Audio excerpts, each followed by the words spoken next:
समय की एक सीमा होती है, समय भी निश्चित होता है। तो संत महात्मा कह रहे हैं कि जो हम आज का काम जो कल पर टाल रहे हैं, तो इसका परिणाम भी फिर वास्तव में जो सूटेबल होने वाला नहीं। तो जो संत महात्मा कह रहे हैं, कल करे सो आज कर, आज करे सो अब, पल में प्रलय होएगी, बहुर करे वो कब। कह रहे जिस काम के लिए हम कहते हैं जी ये कल को कर लेंगे, ऐसी कल को करते करते वो जो काम टलता चला जाता है और समय बीतता चला जाता है, और समय ऐसा बीतता चला जाता है कि ये ही नहीं पता चलता। क्योंकि आपका इंतज़ार आपका मित्र कर सकता है, आपका इंतज़ार आपकी पत्नी कर सकती है, भाई कर सकता है, कोई सगा संबंधी कर सकता है, परंतु इंतज़ार ये समय किसी का नहीं करता। समय किसी के लिए नहीं रुका है, नहीं रुकेगा। इसका मतलब समय पावरफुल है, समय शक्तिशाली है। जो समय के साथ चले हैं, समय ने उनकी किस्ती को पार लगा दिया, और जो समय के विपरीत चले हैं, समय ने उन्हें डुबो दिया। तो यहाँ सतगुरु इशारा दे रहे हैं कि सांसों का क्या भरोसा, चल जाएं रुकते रुकते। सांसों का क्या भरोसा, थम जाएं रुकते रुकते। कि यानी ये जो चलते चलते सांसें हैं, अचानक में भी बंद हो जाती हैं।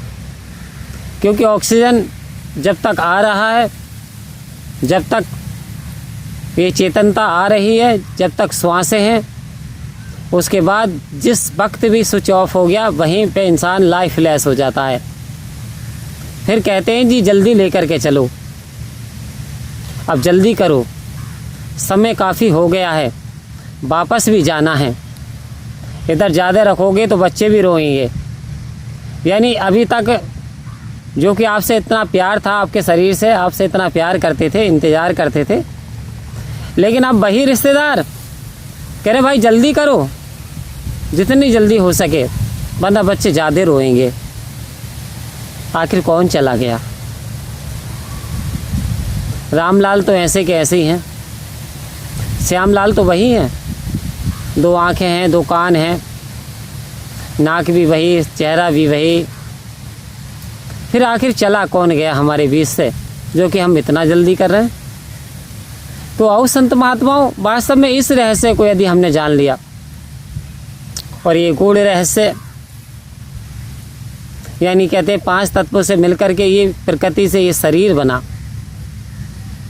तब कह रहे माटी माटी में मिल जाएगी, अग्नि अग्नि में मिल जाएगी, जल जल में मिल जाएगा, आकाश आकाश में मिल जाएगा। लेकिन आओ संत महात्माओं, पानी पानी में मिल जाएगा, लेकिन ये जो छठा तत्व है रूह रानी, ये कहाँ जाएगी? ये कहाँ धक्के खाएगी? जब तक निज घर की जानकारी नहीं होगी, तब तक इसका पार उतारा होने वाला नहीं।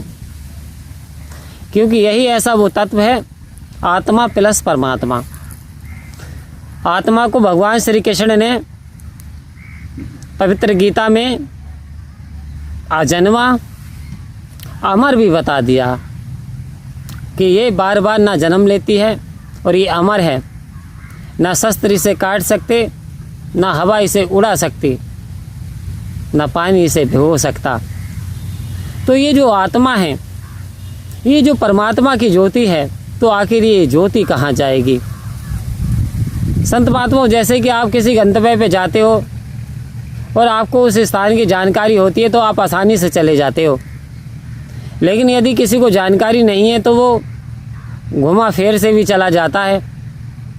डायरेक्ट वो दलपतपुर से क्या करेगा, बरेली जाने के लिए, कहीं ऐसा ना हो कि मुरादाबाद की तरफ को निकल ले, फिर मुरादाबाद से चंदोसी होता हुआ बरेली जाए। परंतु जिसे पता है तो वो दलपतपुर से रामपुर की ओर सीधा चलेगा, क्योंकि उसे जानकारी है। जानकारी के अभाव में इंसान को दुख उठाना पड़ता है, समय बिताना पड़ता है। तो ये जो जानकारी आज सतगुरु करा रहे हैं, कह रहे हैं आज सतगुरु ये जानकारी करा रहे हैं, आओ संत महात्माओं,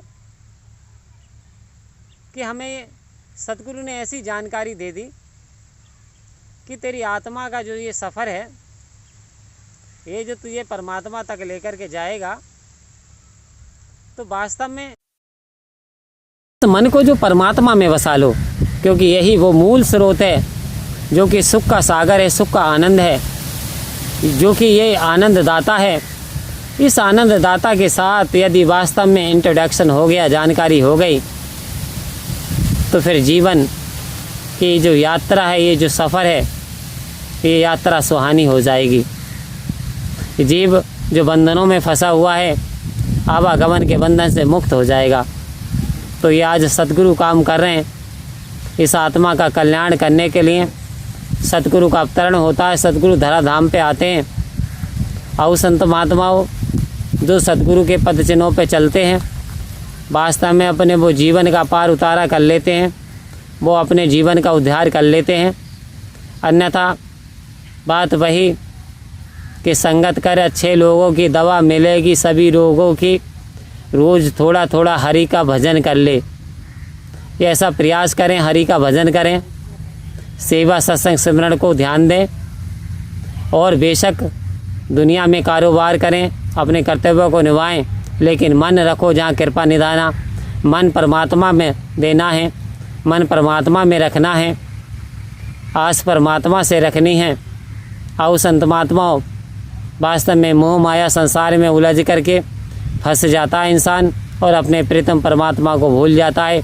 इसी कारण इस जीव को बहुत कष्ट उठाना पड़ता है, बड़ी तकलीफ़ें सहनी पड़ती हैं।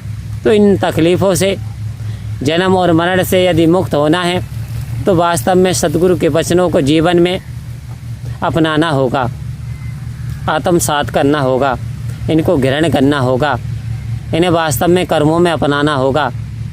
खाली बातों से बात बनती नहीं, हर घड़ी ये करामात होती नहीं, रोज़ रहमत की बरसात होती नहीं। तो आज समय का सतगुरु आए हुए हैं धराधाम पे इस आत्मा का कल्याण करने के लिए। तो आओ संत महात्माओं, सतगुरु के साधन्य में इस आत्मा का कल्याण कर लें और इस परमात्मा की जानकारी हासिल करके भवसागर को पार हो जाएं। परम प्यार से बोलिए धन्यवाद जी।